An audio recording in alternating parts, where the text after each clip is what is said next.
여기 우리 권사님들, 집사님들이 대부분이신데 한번 질문해 볼까요? 남편이 반찬을 만들거나 남편이 나 대신 주방에 가서 식사를 준비할 때 답답하다? 안 답답하다? 안 답답하다? 답답하다. 그런 일이 없다. 답답할 기회도 없다. 예. 살아가면서 여러분, 우리 언제 답답함을 느끼죠? 답답함을 느껴보는 경우들이 있잖아요. 아, 너무 답답해. 왜 저럴까? 자녀를 우리가 키울 때 언제 제일 답답함을 느끼셨을까요? 부모는 이미 한 세대를 살아서 자녀들은 아직 살지 않은 시간을 먼저 보고 있는 자잖아요. 이렇게 가면 다 보여요. 근데 그냥 그렇게 살잖아요. 그럼 어때요? 기분 좋아요? 예.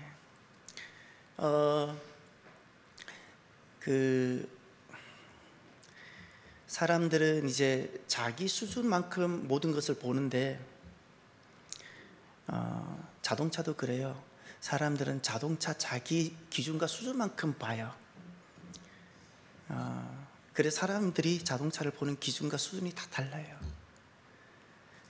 저는 운전할 때 답답함을 느낄 때가 있어요. 다른 사람들이 운전을 다 봐요. 저는 제가 가면서 앞뒤 상황을 항상 봐요. 운전을 보면 참 시원한 사람이 있는가 하면 답답한 사람이 있어요. 예. 사고가 일어나고가 아니고의 문제가 아니라 참 답답한 사람이 있어요. 이런 경우에요. 운전을 하는데 좌도 우도 보지 않고 길만 가는 거예요. 옆에 무슨 일이 일어나는지도 안 봐요. 이렇게 답답해요. 두 번째, 언제 답답하냐면 도로는 똑같지만 도로 위에 일어나는 상황은 매번 다릅니다. 도로는 똑같은데 그 안에 일어나는, 그 위에서 일어나는 일들은 계속 다른데 가서 다 부딪혀서 그제서 해결하려는 사람들, 미리미리 다 보고 미리미리 얼마든지 준비할 수 있는데 미리미리 준비 안 하고 끝까지 가서 차가 막혔네, 이제 가볼까, 옆으로 빼볼까, 이런 사람들 너무너무 답답해요. 운전을 잘하는 사람들은 핸들을 잘 돌리거나 이런 빨리 달리는 사람이 아닙니다. 멀리 보고 내 차가 있으면 차의 몇 대 앞을 보고 지금 도로 상황이 어떻게 되는가를 다 보는 겁니다. 그래서 저는 운전 습관 중에 하나가 자꾸 차선이 이렇게 있으면 왼편으로 자꾸 치우치는 경향이 있어요. 왜죠? 운전석이 우리 왼쪽에 있잖아요. 오른쪽에 있지 않잖아요. 왼쪽에 있으니까 제가 자꾸 왼쪽으로 본능적으로 가는 이유가 멀리 보려고. 똑같이 가면 가려서 안 보이니까 자꾸 제가 조금 더 왼쪽을 가는 거예요. 왜죠? 저는 항상 몇 대 앞을 봅니다. 뒤를 봅니다. 그래야 미리 예측하고 다 달아서 그제서 비켜가야겠는데 이런 일을 안 하는 거예요. 이런 답답한 일을 안 하는 거예요.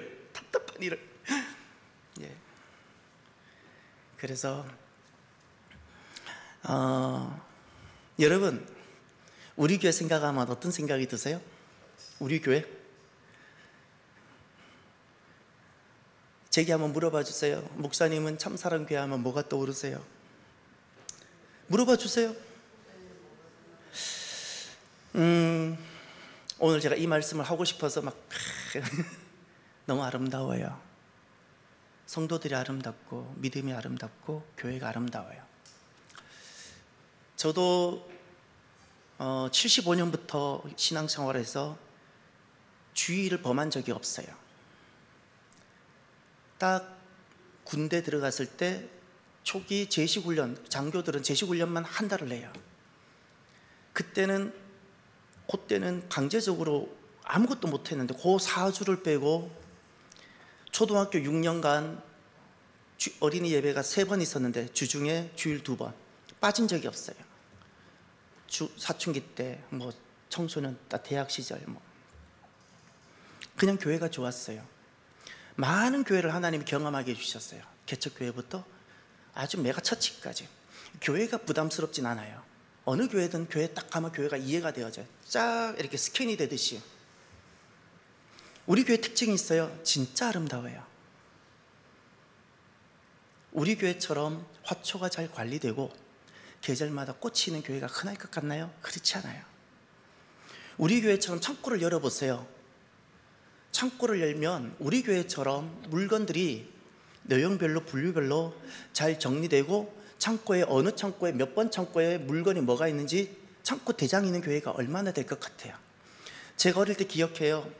저는 몰래 강대상 올라가서도 많이 놀고 목사님 강대상 밑에 여기 문 열고 숨어서도 숨바꼭질 해봤는데 숨기가 너무 힘들어요. 오만 가지가 이렇게 다 들어가 있어요. 문 열면 성가대 가운도 들어있고 막 뭐든 잡동사니 그냥 쓰레기통 같아. 쓰레기통. 미안한데 제가 어릴 때도 그래 생각했어요. 아 이건 아니잖아. 초등학생인데 저는 장난치고 놀려고 물론 올라갔는데 이건 아니잖아. 막 교회 가보면 성가대 가운 열어보면요 엉망이고 어렸을 때 보면 정리가 너무너무 안 돼 있어요. 이게 보편적인 현상들이었던 것 같아요. 왜냐하면 내 물건 아니라는 생각을 하는 것 같아요. 잘 관리를 못 하더라고요. 우리 교회 너무 관리 잘 되고 있어요. 쓰레기통 한번 보세요. 우리 교회처럼 잘 정리되고 있는 교회도 흔치 않아요. 우리는 또 아름다운 이유가 또 있어요. 먼지 없어요. 여러분 우리 교회 혹시 다니면서 가끔 외부에서 들어오는 벌레는 보셨겠지만 먼지가 뭉탱이 돼서 굴러다니는 것 혹시 보셨습니까? 못 보셨어요 여러분. 여러분보다 제가 더 독수리 눈처럼 다니는데요 안 보여요. 그러면 저절로 이렇게 되었을까요? 우리 교회는 참사랑 교회라는 곳은 아침 해가 뜨면 화초에 물이 저절로 공급되고 저녁이면 쓰레기통들이 저절로 막 움직여서 쓰레기통들이 저절로 막 분리수거하는 거예요. 걔는 다 모여라 막 자기들이. 밤이면 창고에 있는 막 물건들이 자기가 스스로 내무 검열하듯이 야 밀대 봉골레 다 집합 뭐 예를 들어서 뭐 이 박스들 다 모여 박스도 쭉 야 대장 정리해야지 대장. 저절로 이렇게 하나요? 밤만 되면 해가 뜨면 먼지들이 스스로 다 모여서 쓰레기통으로 싹 들어가나요? 우리 교회는 이런 게 오토매틱인가요? 오토매틱? 아무도 이렇게 생각하는 사람 없잖아요. 그렇죠. 계절이 되면 저절로 화분이 탁 날라와서 창문에 갖다 꽂히고 막 이렇게. 우리 오토매틱 아니잖아요.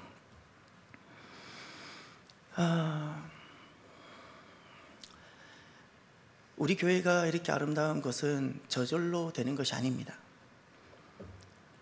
이것을 저절로 된다고 생각하는 사람 아무도 없죠.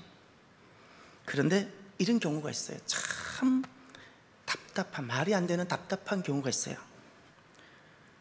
꽃이 마치 저절로 만들어졌다고 생각하고 저절로 자라고 저절로 광합성을 해서 생명운동을 하고 저절로 꽃피고 저절로 열매를 맺는다고 여기는 경우가 있어요. 더 속상한 것은 또 예를 들이는 거죠. 봄이 가면 여름이 오고 여름이 가면 가을이 오고 가을이 오면 겨울이 오는 이런 여러 가지 자연계 질서들이 있어요. 이뿐만 아닙니다. 다양한 자연계 질서들이 있는데 이것이 저절로 우연히 이루어졌다고 말하는 사람이 있어요. 여러분 한 번만 상식적으로 이성을 한번 움직여 보세요.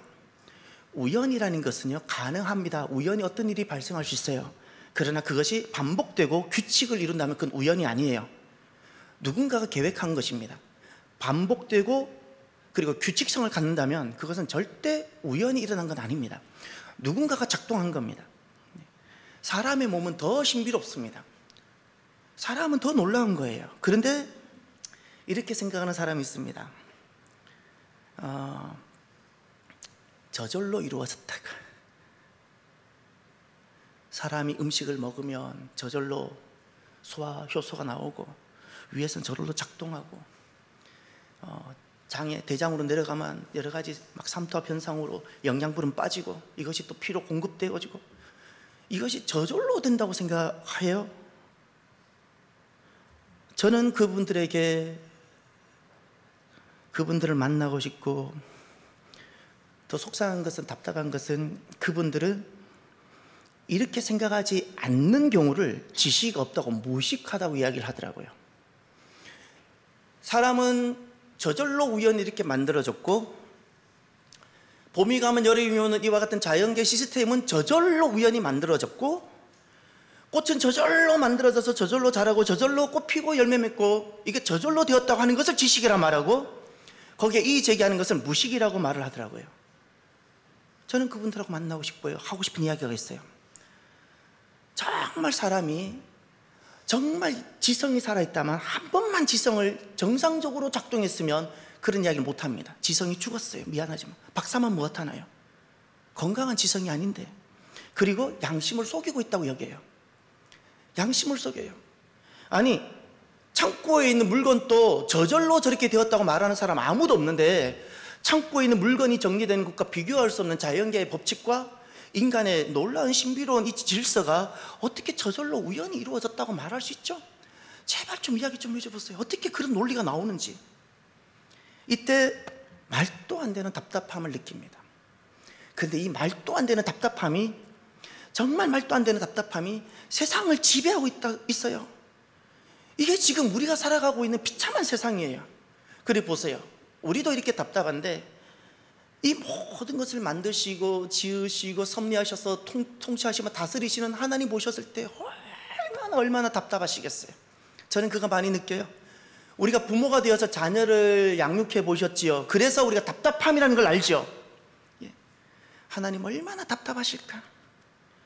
창조 앞에 말도 안 되는 것을 옳다고 여기고 살아가고, 거기에 이의 제기하는 것을 무식하다고 말하는 이 사람들. 그런데 말도 안 되는 답답함이 또 있습니다. 창조에 대해서 이런 경향이 있을 때 말도 안 되는 답답함이 있죠. 그런데 또 말도 안 되는 답답함이 있습니다. 종말과 재림입니다. 창조에 대해서 저절로 우연히 이루어졌다라고 할 때 우리만 해도 정말 말도 안 되는 답답함이 일어나잖아요. 이거 못지않게 말도 안 되는 답답함이 우리 안에 일어납니다. 그건 종말에 대한 겁니다. 종말이 창조가 사실이고 진리인 것처럼, 종말, 그리스도의 재림, 이 종말은 사실이고 진리인데, 종말이 없는 것처럼 살아요. 종말이 오지 않을 것처럼 살아요. 누가? 하나님의 백성과 이 땅 사람들이. 시험이 있는데, 학생들이 시험이 있는데 시험이 없을 것처럼 오늘까지 살아요, 학생들이. 그러면 선생님은 얼마나 답답하겠어요. 그래서 오늘 주님께서는 종말을 말씀을 전하시면서 중요한 한 가지를 말씀하셨습니다. 종말이 창조가 사실이고 진리였던 것처럼 종말이 분명한 사실이고 진리인데, 그럼 어떻게 해야 되는가? 오늘 읽었던 말씀 어디를 보셔야 되냐면 44절을 보십시오. 오늘 읽었던 말씀을 딱 한마디로 요약할 수 있습니다. 이러므로 너희도 준비하고 있으라. 아멘. 그겁니다. 준비하고 있으라. 준비하고 있으라입니다. 준비하고 있으라.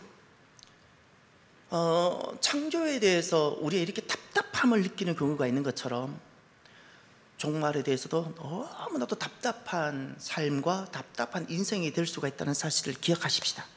그래서 주님께서는 분명히 말씀하십니다. 답답한 인생 좀 되지 말라고. 하나님 마음을 시원하게 드리는 저와 여러분이 되길 바랍니다. 그러면 준비하고 있으라. 준비하고 있으라는 도대체 무엇일까요? 오늘 본문 전체를 가만히 보면 딱 두 가지를 주님 말씀하셨습니다. 이것을 준비라고 말씀하셨어요. 먼저 32절부터 36절까지 한 가지 비유를 주님 말씀하셨습니다. 무화과 나무 비유입니다. 32절과 33절을 제가 읽을 테니까 여기에서 주님께서는 무엇을 말씀하고 싶은지 한 단어를 여러분이 찾아주십시오. 제가 천천히 읽겠습니다. 무화과 나무의 비유를 배우라. 그 가지가 연하여지고 잎사귀를 내면 여름이 가까운 줄을 아나니 이와 같이 너희도 이 모든 일을 보거든 인자가 가까이 곧 문 앞에 이른 줄 알라. 그리고 34절부터 36절은 강조입니다. 강조입니다. 이것은 반드시 이루어질 거라는 것을 강조하신 것이고, 제발 답답한 삶 좀 살지 말라고, 이것은 진리라고 주님께서 덧붙이신 거고, 핵심은 32절 33절입니다 무엇이 준비하고 있으라라는 주님 말씀이 어떤 것인지 여기서 한 단어를 찾아보십시오. 무엇일까요? 네. 그리고 말이 없더라. 알다. 무화과 나무는 비유입니다. 이것을 통해서 주님은 무엇인가를 우리에게 말씀하고 싶었는데 준비하고 있는 삶을 살기를 바라셨습니다. 무화과 나무 비유를 통해서 너무 중요한 한 단어가 있습니다. 32절 여름이 가까운 줄을 어떻게 아나니 알다.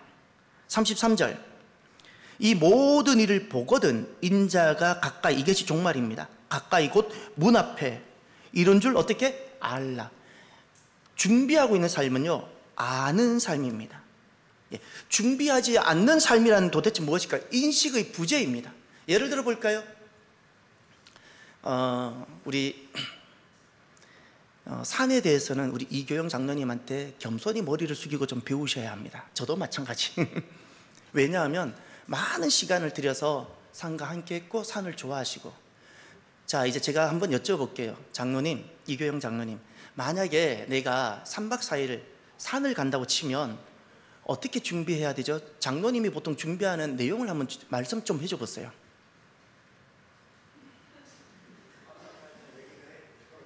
못 들었어요. 제가 잘 안 들려요. 죄송합니다.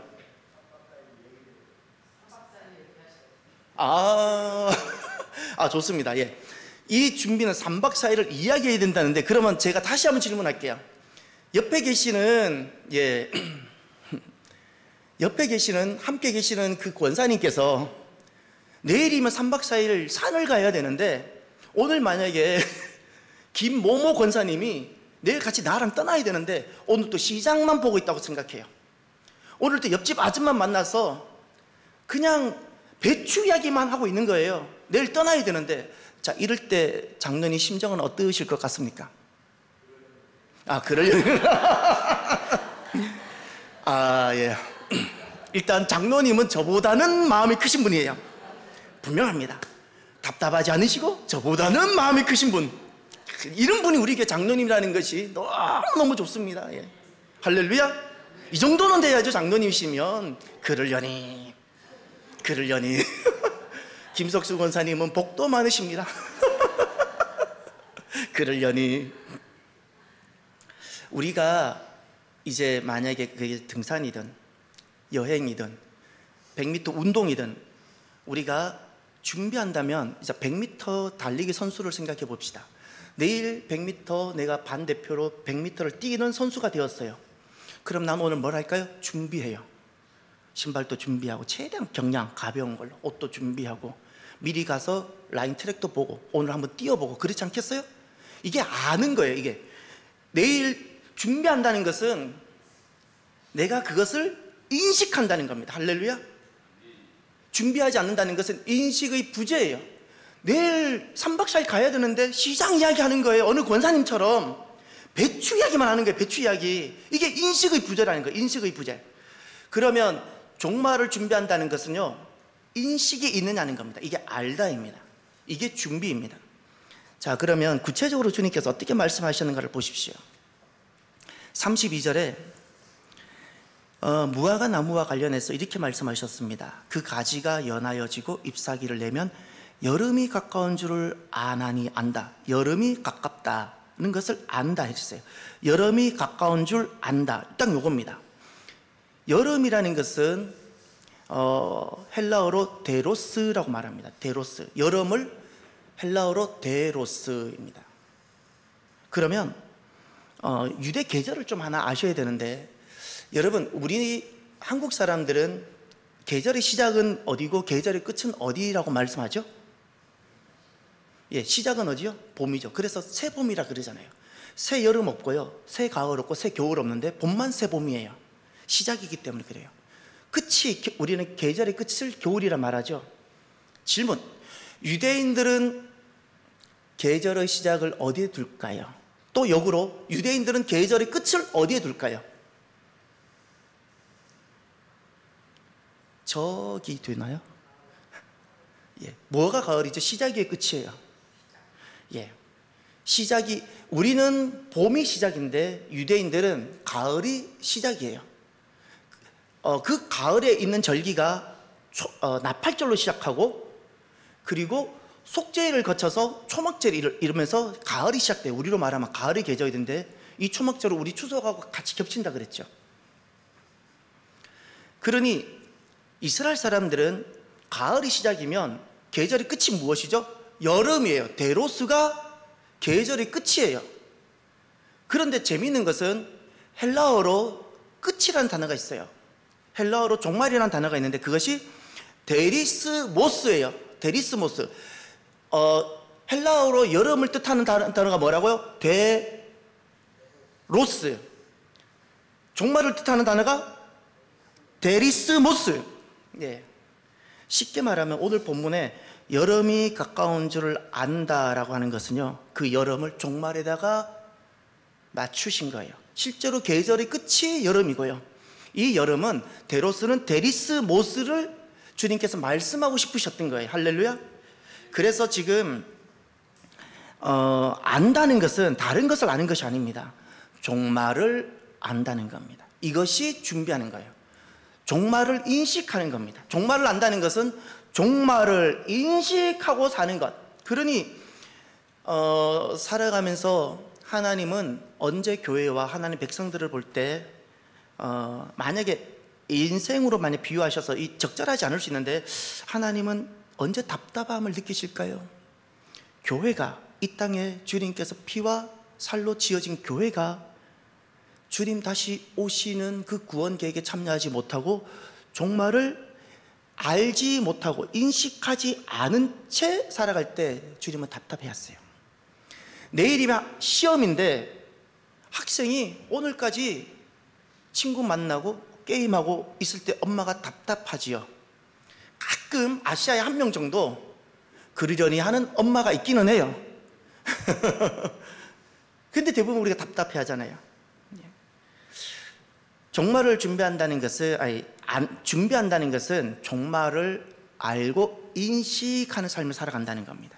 그러면 구체적으로 어떤 종말을 내가 알고 인식한다는 것은 도대체 어떤 것인지 한 번 더 생각해 보면 좋겠습니다. 오늘 본문에 보면 33절에 이와 같이 너희도 이 모든 일을 보거든. 그 다음 거기 보세요. 이 모든 일이죠. 비유는 무화과 나무입니다. 그러나 주님께서 말씀하고 싶은 것은 단순히 무화과 나무 그 한 그루, 무화과만 보라는 뜻이 아닙니다. 무화과 나무 자연 질서인 것처럼, 자연 질서가 있죠. 그것처럼 이 땅에 일어나는 모든 일을 보게 되거든 이라는 거예요. 인자가 가까이 곧 문 앞에 이른 줄 알라 그랬어요. 그러면 이 모든 일이란 1차적으로는 무화과 나무이 맞습니다. 그러나 2차적으로는 무엇일까요? 이 땅에 일어나는 모든 일을 인식하는 거예요. 무엇에 기초해서? 종말, 하나님 그리스도께서 오시는 그 시간에 맞추어서 인식하는 겁니다. 그것이 종말을 아는 삶입니다. 더구나 이 알다라는 단어가 32절에도 나왔고 33절에도 나왔는데, 이 알다는 지식적으로 아는 것이 아닙니다. 지식적으로 아는 것을 과학이라 부르고 이성이라 부르는데, 이 알다는 기노스코라는 단어를 쓰고 있습니다. 기노스코라는 것은 지식적인 알미 아니라 영적인 알미입니다. 지식으로는 도무지 알 수 없는 지식입니다. 영적일 때만 알게 되는 지식입니다. 과학으로는 도무지 1도 접근하지 못하는 지식의 영역입니다. 이것을 기노스코라 부릅니다. 그래서 이것을 딱 줄이면 영적 지식이라 말하는 겁니다. 그러니 이 땅에 일어나는 많은 이 모든 일들을 영적 지식으로 보고 알라고 말씀하셨어요. 이것이 아는 것이고 이것이 종말을 준비하는 거라고 주님 말씀하셨어요. 그래서 우리가 이런 훈련이 되어져야 합니다. 저도 마찬가지고 여러분들께서도 하나님의 구속의 시간으로 읽고 보는 겁니다. 무엇을 읽자? 내 인생. 두 번째, 내가 있는 곳, 가정과 교회 모든 것. 세 번째, 이 땅에 일어나는 모든 일들을 다 징조로 볼 수 있어야 돼요. 징조. 네. 우연히가 아닙니다. 예를 들어 지금 이스라엘과 하마스 전쟁이 일어났죠. 우연히 어쩌다 일어났을까요? 왜 우크라이나와 러시아 전쟁이 아직도 안 끝났을까요? 원래는 게임도 안 되는 전쟁이 되는데 우크라이나가 버티고 있어요. 이제 보세요. 아까 저기 이영식 전도사님이 말씀하신 것처럼 그거 맞아요. 하마스는 절대 단독 혼자 이거 못해요. 하마스 뒤에는 이란이 있고요. 이란과는 러시아와 중국이 같이 있어요. 그 뒤에 북한도 있는 거 맞아요. 우리가 언제 우리가 답답함을 느끼는가 하면 이런 모든 일들을 우연히 어떤 몇 년 전에 일본에 엄청난 지진이 났다든지 또 곳곳에 어떤 일이 일어났을 때 이것을 단순 자연 현상으로만 보고 그냥 과학으로만 해석하고 과학이 주는 정보 정도에 그치는 이것이 무엇이면 영적 지식이 제로라는 겁니다. 아까 우리 기도 제목 중에 이런 말이 있었죠. 이거 참 좋은 단어예요. 한국 그리스도인들은 순종한다. 해외에 있는 한인 기독교인들 중에서도 신실한 사람은 순종한다. 그런데 북한 성도들은 순수하다. 지식이 순수하지 못해요. 지식이 맑지 않아요. 영적 지식이라는 것은 맑을 때만 가능합니다. 지식이 오염됐어요.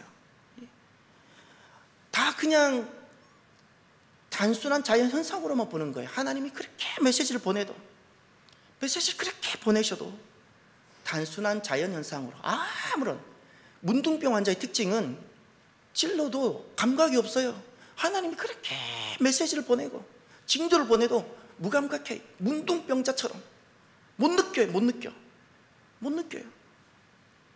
여러분, 우리가 살아가면서 저와 여러분들이 어떤 자꾸 훈련을 하셔야 되냐면 우리가 살아가는 이 모든 삶을 하나님의 구속의 여정과 구속의 시간으로 보는 훈련을 자꾸 하셔야 됩니다. 이건 어디에도 안 가르쳐 줍니다. 자꾸 훈련을 하셔야 됩니다. 모든 것을 하나님의 큰 구원 계획을 이루어가기 위한 구원의 과정 가운데 그것을 자꾸 볼 수 있어야 됩니다. 그리고 사람을 대하든지 어떤 사건을 대하든지 모든 것을 영적으로 보는 훈련을 하셔야 됩니다. 영적으로 대하고 영적으로. 그러지 아니하면 내가 이렇게 구속사의 삶으로 보지 못하고 내가 구속사의 삶을 살지 아니하면 말도 안 되는 답답한 인생을 직분을 가지고, 때로는 목사라는 직분을 가지고 그렇게 살아갈 수 있게 되는 겁니다. 두 번째, 준비한다는 것은 도대체 무엇일까?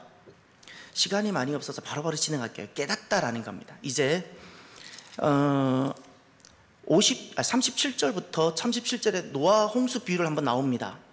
그때 39절을 보세요. 깨닫지 못하면, 이런 표현이 나오죠. 깨닫다. 40절부터 보면 밭과 그 맷돌질 비유가 나옵니다. 그런데 42절에 보면 깨어있으라, 깨닫다 말씀을 합니다. 43절에 세 번째 비유가 나옵니다. 도둑 비유가 나옵니다. 주인과 도둑 비유가 나오는데 그때 주님 이렇게 말씀하셨습니다. 깨어있으라. 여러분, 세 가지 주님께서 비유와 이야기를 말씀하셨는데 노아 홍수와 밭과 그 맷돌질과 주인과 도둑, 이 세 가지 이유 다 똑같습니다. 깨닫다입니다. 깨달아라, 깨닫다. 그리고 주님께서 마지막에 44절에 준비하고 있으라 그랬습니다. 무엇이 준비일까요? 깨달음, 깨닫다입니다. 깨닫다. 깨닫지 못하는 세 경우를 잠깐만 구체적으로 한번 보십시오. 먼저 노아 37절부터 38절 9절까지가 노아 홍수 때 이야기인데 주님께서 하신 말씀을 가만히 보고 깨닫지 못하는 특징을 찾아보십시오. 어떤 것이 깨닫지 못하는, 준비되지 못하는 모습이죠? 맞습니다. 먹고 마시고 장가들고 시집가는데 그것만 하면 깨닫지 못하는 거예요. 그럼 여러분 안 먹고 안 살 거예요? 안 먹고 안 마시고 결혼 안 하실 거예요? 그러면 먹고 마시고 결혼하는 것이 왜 문제가 되죠? 삶의 목적을 여기 두었다는 겁니다. 삶의 목적을 먹고 마시고 시집 장가 가는데 들을 때 깨어있지 못한 겁니다. 깨닫지 못하고 깨어있지 못하는 겁니다. 그것을 저는 딱 요 한 단어로 바꿀 겁니다. 행복. 인생의 목적을 행복에 두는 거예요. 안락에 두는 거예요. 이것이 깨닫지 못하고 잠자는 모습입니다. 두 번째, 밭과 맷돌질을 보십시오. 40절과 42절까지 보시면서 여기에 깨닫지 못하는 모습을 한번 찾아주시겠습니까? 아니, 똑같이 밭에 있었는데 한 사람은 데려가고 한 사람은 버려둠을 당하고, 두 사람이 맷돌질하는데 한 사람은 데려가고 한 사람을 버려둔다. 여기에서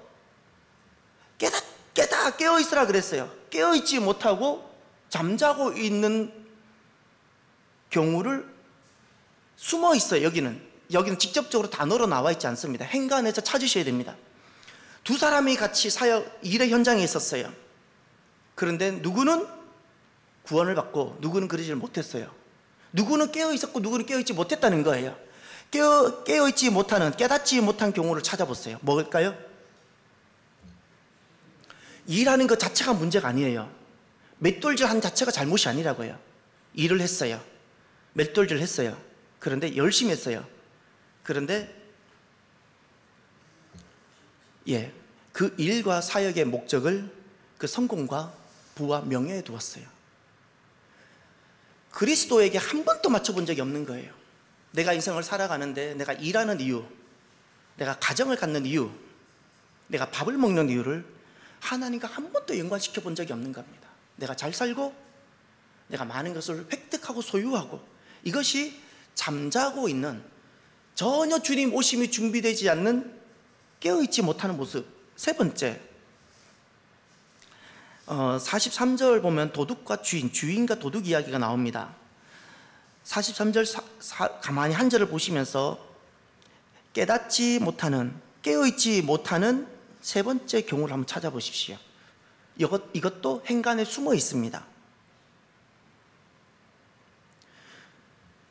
집주인의 관점에서 찾아보세요. 주님은 집주인의 관점에서 이런 경우는 집주인이 깨어있는 경우고 이런 경우는 깨어있지 못하는 경우다라는 경우입니다.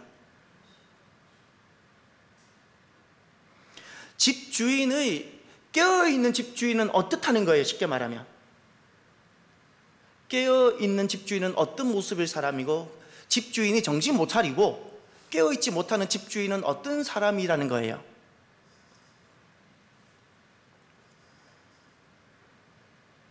여기 보면 이런 말씀이 나오죠. 집주인이 도둑이 어느 시각에 올 줄 알았더라면 그랬죠. 알았더라면 깨어있을 텐데, 그래서 미리 방비했을 텐데, 핵심이 그거예요. 집주인은 도둑이 언제 오는 것을 알아요, 몰라요? 몰라요. 그러면 정말 깨어있는 집주인은 어떤 사람일까요? 도둑이 언제 올지 모르는, 나는 알질 못하잖아요. 도둑이 있는데 도둑이 언제 오는지를 몰라요. 도둑은 있어요. 근데 도둑이 언제 내 집에 찾아올지, 오늘 저녁 6시 올지 새벽 1시 올지 몰라요. 내가 모른다는 이 한계를 인정하는 거예요. 그러면 깨어있지 못하는 모습은 무엇일까요? 내가 알지 못하는 한계를 인정하지 못하고 딱 이렇게 살아가는 거예요. 도둑이 언제 오는지를 알지도 못하면서 마치 다 아는 것처럼 그렇게 살아가는 거예요. 내가 도둑 오면 난 막을 수 있어. 나는 무엇이든 할 수 있어. 내 손을 믿어. 이것이 다 깨어있지 못하는 그런 모습들입니다. 사랑하는 성도 여러분, 깨닫고 깨어있다는 뜻은 이런 겁니다. 삶의 목적, 우리가 먹는 것과 마시는 것과 결혼 자체가 문제가 아니라 삶의 인생의 목적을 행복에서 거룩으로, 그 나에서 하나님으로 깨어있는 사람은 전환합니다. 목적의 전환입니다. 이것을 하나님 영광이라고 해요. 하나님 영광을 위하여 내 남은 삶을 살고 싶으실 때 그 사람은 오시는 주님을 준비하는 깨어있는 사람입니다. 또 뿐만 아니라 일과 사역을 보십시오. 깨어있는 사람과 깨어있지 못하는 사람의 일 똑같이 열심히 충성스럽게 일을 합니다. 깨어있는 사람은 이 일이 하나님의 구원 계획과 구원 목적을 성취하는 수단입니다. 이것을 통해서 구원도 일어나고, 결혼이라는 이 사역과 일이 하나님이 큰 구원을 이루기 위한 수단입니다. 내가 오늘 교회에서 재직을 맡고 어떤 교회에서 섬기는 것이 이거 자체가 목적이 아니고 이걸 통해서 내 이름이 높아지는 것이 아니라 하나님의 구원 계획, 이 공동체를 향한 하나님 구원 계획을 이루기 위한 수단으로 내가 거기 참여하는 겁니다. 참여하는, 이것이 깨어있는 사람입니다. 하나님의 구원의 수단입니다. 그렇게 그거 자체를 목적을 두지 않습니다. 세 번째, 깨닫는다는 것은 이런 겁니다. 내가 얼마나 무지하고 무능한 존재, 다시 말해서 알 수도 없고 할 수도 없는 존재임을 내가 겸손히 인정하고 날마다 하나님의 도움을 구하고 하나님 은혜를 날마다 구하면서 엎드리는 사람, 이 사람이 오시는 주님을 준비하며 깨어있는 사람이라는 겁니다. 사랑하는 성도 여러분, 살아가면서 우리 인생이 말도 안 되는 답답한 일들을 경험하지요. 영적으로도 그렇습니다. 말도 안 되는 답답한 일들이 실제로 있습니다. 창조를 이해하지 못하는 것이 너무너무 말도 안 되는 답답한 일인 것처럼 또 한 가지 더 있다는 사실을 기억하십시오. 창조는 오늘 교회에 출석하는 대부분의 성도들이 창조와 진화, 특히 진화가 얼마나 진화론이 말도 안 되는 답답한 일인지를 다 공감하고 인정하고 다 받아들입니다. 그런데 뜻밖의 성도들이 말도 안 되는 답답한 삶을 살아가면서 내가 그렇게 답답한 경우의 인생인지를 못 깨닫는 것이 하나 있는데 종말입니다. 종말을 준비하지 않고 살아가요. 성전에 나오는 사람들이 이 땅의 영광과 이 땅에서 성공을 위해서 살아가요. 그것은 덤으로 둬야 되는데 이 땅의 모든 것은 하나님의 구원 계획을 성취하기 위한 모든 것이 과정이고 수단이어야 되는데 여기다 목적을 둬요. 이것이 잠자고 깨어있지 못하는, 전혀 그리스도의 오심을 준비하지 못하는 너무너무 답답한 모습이에요. 답답한. 오늘 저와 여러분 우리 한번 돌아보길 바랍니다. 내 인생은 하나님 보셨을 때 얼마나 혹시 답답하게, 하나님 마음을 답답하게 하는 분인지, 아니면 하나님 마음을 기쁘게 시원하게 하는 사람인지, 오늘 저와 여러분들이 종말을 알고 깨어서 구속사의 삶을 살아가는 저와 여러분이 되기를 바랍니다. 내 인생의 목적을 한 번 더 수정해 주시길 바랍니다. 내 모든 사역과 일, 그 목적을 한번 확인해 주시길 바랍니다. 그리고 우리가 얼마나 한계로 가득한 인생인지를 기억하고 오늘 또 잠자지 말고 하나님 은혜를 구하며 하나님 도움을 구하며 오시는 주님을 준비해가는, 깨어있고 오시는 주님을 준비하는 복된 성도들이 되기를 주의 이름으로 축원합니다. 기도합시다. 오늘 나에게 주시는 말씀을 가슴에 품고 종말을 인식하는 모든 삶, 그리고 구체적으로 졸지 않고 잠자지 않고 깨닫고 깨어있는 이 종말을 준비하는 인생이 될 수 있도록 우리 함께 기도하길 바랍니다. 기도합시다. 할렐루야. 하나님 아버지 감사합니다.